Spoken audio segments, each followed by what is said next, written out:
पालक जितनी भी होती है ये ऊपर से चिड़ियाँ खा जाती हैं। तो मुझे लगा कि शायद चूज़े खा जाते हैं, लेकिन वो तो इधर आती बहुत कम है। तो ये जितनी भी सारी निकली थी ना, ये सारी चिड़ियाँ खा गई हैं। और उस तरफ जो है अभी लगाई थी वो अभी तक निकली नहीं है। और धनिया जो है वो अभी तक उसी तरह है। कॉकटेल ने मुझे बड़ा परेशान करके रखा हुआ है। ये दोनों पेयर जो हैं ये तो ठीक हैं, लेकिन इनके जो बच्चे हैं इन्होंने इतना तंग किया हुआ है। अब ये ब्रीड के लिए तैयार हैं और मेरे ख्याल में मेल ज़्यादा हैं, 2 मेल हैं और 1 फीमेल है, तो उसके लिए लड़ाइयाँ ही चल रही होती हैं। वो सामने बॉक्स में आपको नज़र आ रहा होगा, इस तरफ बच्चा निकला हुआ है। अब पता नहीं है बच्चों को फीड करवा रहे हैं या नहीं, वो भूख से निकला या ऐसे ही देख रहे हैं। हिंजिस को नीचे घास डाला है और 1 दिन के अंदर अंदर उसने इतनी ज़्यादा नेस्टिंग कर ली है। और ऊपर भी एक आदमी की है थोड़ी सी, लेकिन इसने सारी कर ली है। यहाँ पर जो मैंने 2 फीमेल छोड़ी थी, जो वहाँ से मैंने छोड़ी थी वो बॉक्स के अंदर चली गई है, मतलब चली जाती है। अभी फिर बाहर आ गई है बॉक्स से। और ये वाली जो फीमेल आपको दिखाई थी नीचे बैठी हुई है इस तरफ, ये भी अभी हल्की फुल्की बीमार है। इसको पता नहीं क्या मसला है, लेकिन मैं जाऊँगा तो भाग के उड़ जाएगी। या बुखार ही होगा या कोई और मसला होगा। और तीसरी चीज़, यहाँ पर मैं आपको दिखाता हूँ, ये वाला नया पेयर मैं लाया था कल, ये वाला नया पेयर लाया था। लेकिन रात को मुझे पता चला कि ये जो फीमेल है इसकी आँख ख़राब है। तो एक आँख ख़राब होने की वजह से मैं इसको भी नहीं रखूँगा, ये ना हो कि सबकी आँखें ख़राब हो जाएं। तो इसको, इस पूरे पेयर को भी मैं वापस दे के आने लगा हूँ। बिस्मिल्लाहिर्रहमानिर्रहीम। अस्सलाम वालेकुम दोस्तों, उम्मीद करता हूँ कि आप सब खैरियत से होंगे। अल्लाह ताला आपको अपनी हिफ्ज़-ओ-अमान में रखें। अगर आप इस चैनल पर नए हैं तो इस चैनल को सब्सक्राइब कर दीजिएगा और मेरी इस वीडियो को लाइक कर दीजिएगा। कल आपने देखा था कि वो वाला पेयर मैं नया लाया था बाज़ार से, लेकिन रात को जब मैं आया तो वो सुस्त सी बैठी हुई थी। तो मैंने गौर से देखा तो उसकी एक आंख जो थी वो ख़राब है। राइट साइड वाली जो आंख थी उससे उसको नज़र भी ठीक से नहीं आ रहा, और ये जब बोलती है तो उसकी आवाज़ भी बहुत ज़्यादा अजीब सी है। तो मैंने अभी क्या सोचा कि अभी जाना है जल्दी जल्दी, एक तो पेयर को चेंज करके लाना है। इसका मेल तो वैसे बहुत प्यारा है, मैं आपको दिखाता हूँ, ज़बरदस्त किस्म का मेल है। लेकिन मुझे एक और पेयर भी वहाँ पसंद आया था, आपको दिखाया था। तो हो सकता है वो पूरा पेयर जाके ले आऊँ, ये पूरा पेयर वापस कर आऊँ और वहाँ से अपनी एक फीमेल भी वापस करूँगा, क्योंकि वो एक्स्ट्रा है 2। तो अगर उसका मेल मिल गया तो वो भी ले आऊँगा। और उसके अलावा बाज़ार जाने का एक और मकसद ये है कि मुझे आज शायद कबूतर मिल जाए, क्योंकि आज बाज़ार सारा खुला होगा, सारी दुकानें खुली होंगी, कबूतरों वाले भी बैठे होंगे। तो शराजी कबूतर हो सकता है मुझे किसी ना किसी से मिल जाए। तो अगर मुझे शराजी कबूतर मिल जाता है तो एक पेयर शराजी कबूतर का उस घर के लिए ले आएंगे, क्योंकि वो बिल्कुल खाली पड़ा हुआ है। तो बस अभी चलते हैं बाज़ार। अहमद को मैंने बुला लिया है, इसके पास ये दोनों पिंजरे हैं। तो ये अभी पहले इसमें जाएगा, ये वाला पेयर पकड़ेगा और फिर वहाँ से वो वाली फ़ीमेल पकड़ेगा जिस पे कल मैंने निशानी लगा दी थी, थोड़ा सा कलर लगा दिया था। तो बस चलते हैं और अभी पकड़ते हैं अपने तोतों को और चलते हैं बाज़ार। ये रहे जी हमारे तोते, एक पेयर ग्रीन रिंग नेक का जो कल लाया था, और एक फ़ीमेल मिठू वाली, क्योंकि ये बहुत एग्रेसिव है, किसी के साथ रहती नहीं है तो मार देती है हर किसी को। तो इसको भी वापस देना है। और बस अहमद अभी दरवाज़ा खोल रहा है और बस जल्दी से जाना है, इससे पहले कि बाज़ार में रश हो जाए। हमने फिर जल्दी जल्दी वापस आ जाना है। बाज़ार में सुबह सुबह के वक्त इतना ज़्यादा रश होता है कि जगह ही नहीं मिलती। लेकिन हमने बाज़ार से चीज़ें ले ली हैं। हमें अपने कबूतर तो नहीं मिले, लेकिन हमारा जो पैरट्स का पेयर था वो चेंज हो गया और अभी बस हम सीधे घर के लिए निकल रहे हैं। कबूतर तो मुझे नहीं मिले आज फिर, लेकिन मैं आते वक्त ये ताज़ी पालक मुझे नज़र आई और पसंद आई, तो फिर मैं अपने परिंदों के लिए ले आया हूँ। ये सिर्फ अपने परिंदों को ही नहीं डालनी, तोतों वगैरह को, बल्कि ये मैं अपने इन चूज़ों को भी डालूँगा और मुर्गियों को भी डालूँगा। अब इसको अच्छे से धोना है। अगर घर की पालक होती तो फिर तो धोने का मसला भी नहीं था, मैं ऐसे भी डाल देता हूँ। लेकिन ये स्प्रे वाली है तो इस पर केमिकल लगे होते हैं, परिंदे बीमार हो जाते हैं। आज उनको वो डालनी है और मैं आपको दिखाऊंगा कि कितनी कितनी डालनी है ताकि परिंदे बीमार ना हो। ये इतनी सी मैंने सिर्फ मुर्गियों को डालनी है। ये मैंने धो ली यार, ये देखें कितनी शौक से खाएंगे सारे।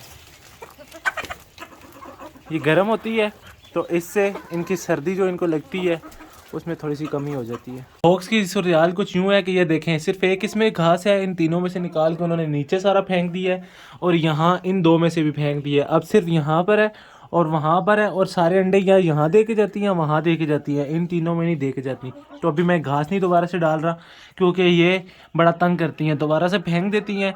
हो सकता है कि अब घास की जगह कोई ऐसी चीज़ डालूँ जो ये गिरा ही ना सकें। इन चूज़ों को भी डाल देते हैं, मुर्गी को भी, ये भी बड़े शौक़ से खाते हैं।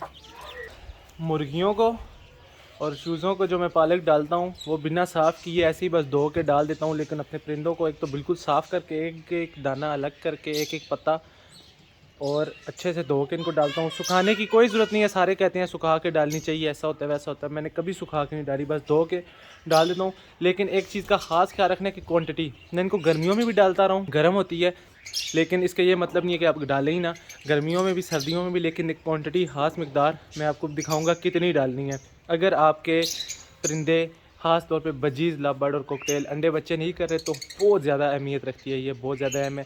आपको मैं बता देता हूँ कैसे, अभी आपको डाल के दिखाऊंगा तो आपको पता चल जाएगा कि आपने कितनी कितनी डालनी है। इंशाल्लाह आप उस तरीके से डालेंगे तो मुझे उम्मीद है कि हफ्ते डेढ़ बाद आपके जो परिंदे अंडे बच्चे नहीं दे रहे वो देना शुरू कर देंगे। सबसे पहले बजीज़ से स्टार्ट करेंगे अपने परिंदों को डालना यहाँ से, और इन बजीज़ को डालेंगे। तो मैं आपको सिर्फ ये बता देता हूँ कि आपने इतना सा एक पत्ता लेना है, सिर्फ ये पत्ता, और शुरू में आपने अपने परिंदों को सिर्फ इतना सा पत्ता से शुरू करवाना है। हो सकता है आपके परिंदों को आदत ना हो पालक की, तो एकदम से मोशन लगेंगे, ये गर्म होती है, तो आपने सिर्फ इतने पत्ते से शुरू करना है और 2 दिन के बाद सिर्फ एक पत्ता इतना सा अपने एक पेड़ को डाल देना है। मैं इससे थोड़ा सा ज़्यादा डालूंगा क्योंकि मेरे पेड़ को आदत है, लेकिन आपने इससे ज़्यादा नहीं डालना। 1 महीना उसके बाद फिर आपने क्वान्टिटी बढ़ा देनी है, तो इंशाल्लाह आपके जो परिंदे हैं वो अंडे देना शुरू कर देंगे। ये मैंने आजमाया हुआ है इसलिए आपको भी बता रहा हूँ। तो जी पालक मैंने अपने परिंदों को डाल दिया, यहाँ पर ज़्यादा थे तो इसलिए थोड़े से पत्ते ज़्यादा डाले हैं, वहाँ पर जितने मैंने आपको बताए थे सेम एग्जैक्ट उतने ही डाले हैं, मतलब सिर्फ एक एक पत्ता। तो वो नीचे वाले खा रहे हैं वो भी, और ये भी अभी खाना शुरू कर देंगे। यहाँ पर एक पेयर है वो भी मादी मटकी में अंदर अंडों पे, और यहाँ लव बर्ड है, तो ये मैं जाऊँगा तो निकलेंगे, थोड़े से डरते हैं, इनके भी अंदर बच्चे हैं। तो बाकी सब ने नीचे आना शुरू कर दिया है, खाना शुरू कर दिया है माशाल्लाह से। अब वो 3 पेयर रह गए हैं, उनको डालना है।